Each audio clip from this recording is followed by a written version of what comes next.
It was a cold, rainy day in November in Helsinki, and I felt lost. I was working at a corporate bank as a junior analyst, and I hated my life. Monkey work, uninspiring colleagues, and a city that I did not want to live in, with not even any control over my own time. This was 3 years ago, and for the past 9 months, I have been living off the grid remotely.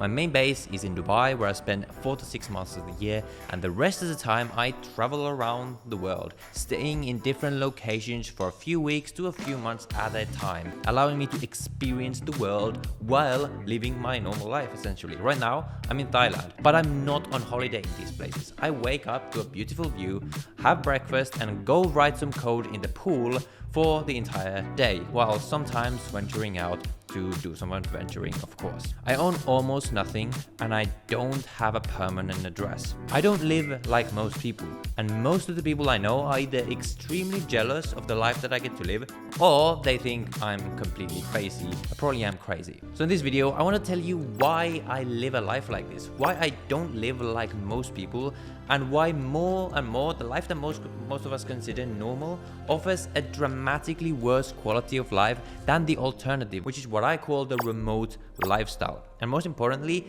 I will tell you how you can do this too, because you might think that this lifestyle is only reserved for those who get lucky or those who have massively successful businesses. And while this maybe used to be the case, today it is not the case at all anymore. You don't even have to start a business to do this, although that is a great option. It all started from a simple realization. In any given time in society, there's always a certain way we tend to think we're like supposed to live. Today, in 2023, at least in the Western world, it tends to be study hard, go to university, get a stable job, work said stable job until you're 60, and hopefully you have enough money to retire. That is the ordinary life that is often prescribed to us, at least in the Western world. And for our parents' generation, that was actually a pretty good plan. And doing it was basically the path to an extraordinary life, as long as you were working in one of the high-paying industries like law, consulting, finance, things like that. But today, the tides are shifting. Because for the past centuries, everyone has been pursuing the same career paths as lawyers, as bankers, as doctors. And this competition has led to sky-high costs to enter these professions, for example, diminished salaries that do not keep up with inflation, and even more ways for the employers of these professions to chain you and make you work harder and harder for less and less benefit, because when everyone wants to do the same things, they have all the leverage, and there is a much better way that honestly not many people even consider. But that is not even the real reason why the traditional life is just so suboptimal, in my opinion. When you work a traditional job, in reality, you're normally stuck with only a couple of options, all of which are in very high cost of living cities like New York,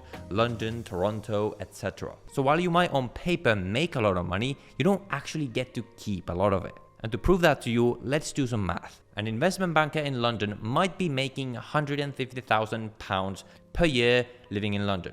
Sounds pretty good, right? But consider that from that salary, straight away, 60,000 of it goes in taxes to the UK government. Then, to live in the city or in Canary Wharf, you will pay, let's say, 48,000 a year, even in the low end, for a simple 2-bedroom apartment, and another 30,000 for other cost of living in London, because you have to live there. So really, your net annual savings add up to less than £10,000 a year. Compare that to making the same amount in Dubai, let's say, where you pay 0% tax, maybe 36,000 for a similar quality apartment, because rents are statistically 31% cheaper in Dubai versus London, and the apartments are usually nicer and like more modern anyway, but that's beside the point. And like maybe 24,000 for cost of living, because consumer prices are 24% less on average, leaving you with a total of 90,000 in annual savings. And this is not even considering the fact that most likely you can achieve that 150,000 per year much sooner if you have, let's say, your own business, or you own an agency, or you become a freelancer, or one of these options that we'll discuss later on,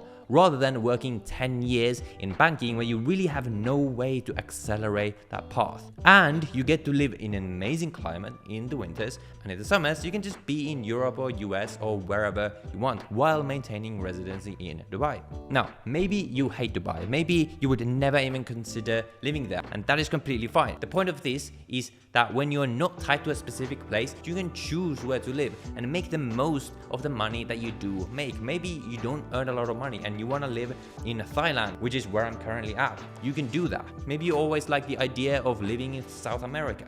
You can do that and keep earning your income from there.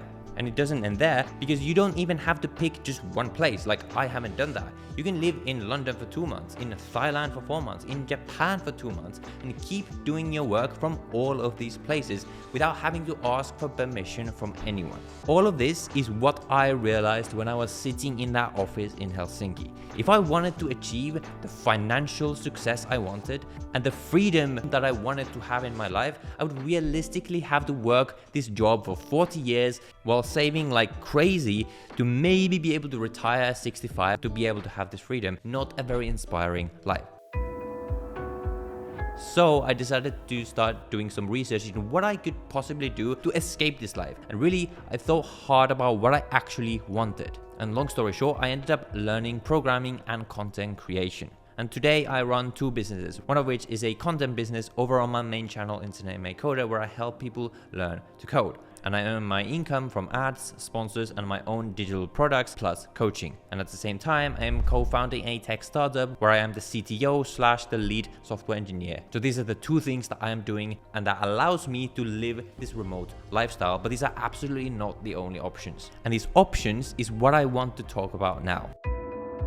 Because perhaps you want to live this lifestyle and you want to live independently, you want to have freedom, you don't want to be chained to an office in a specific location, but you don't want to start a YouTube channel, or you don't want to become a tech startup founder. Well, luckily, there are options for you as well, each with different degrees of safety in one hand and freedom on the other. The first one is what I just talked about, which is to start your own online business. This tends to be the most popular one that people like to talk about online the most, but it's actually by far the hardest one to get going, because it will require lots of effort in the beginning with very little reward. It took me almost 2 years before one of my YouTube channels finally started succeeding and making money. Perhaps you don't want to do this. You don't want to take on the risk of starting an online business and having it fail, and you still want to have the security of having a job, of having a regular income, while still allowing yourself to live this remote life. So the first option, which is on the other side of this spectrum, which gives you slightly less time freedom, but it can absolutely give you the location freedom, and that is remote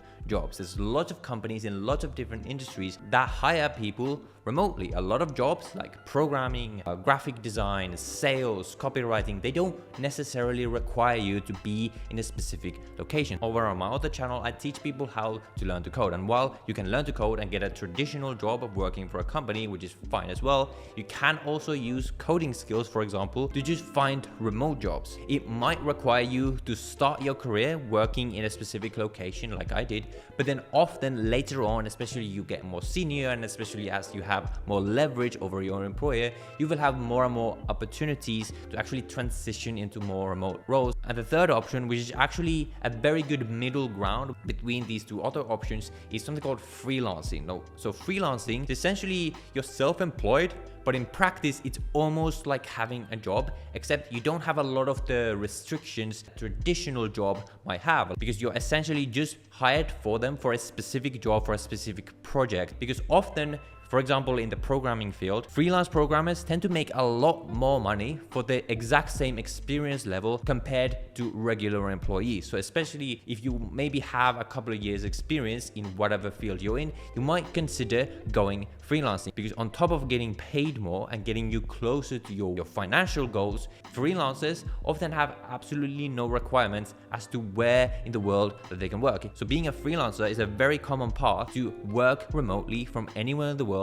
You want to work from Thailand, you want to work from Dubai, from Italy, wherever you want. So I hope this video gave you some insight into why I so passionately believe that there is a much better way to live than what most people do. I hope this video has been able to inspire someone, maybe just open up your eyes into just what's possible in the world nowadays. And as I mentioned, my main base is now in Dubai. If you want to hear all the reasons why I've moved to Dubai, you can watch this video right here for all of those reasons. So with that, I'll see you next time.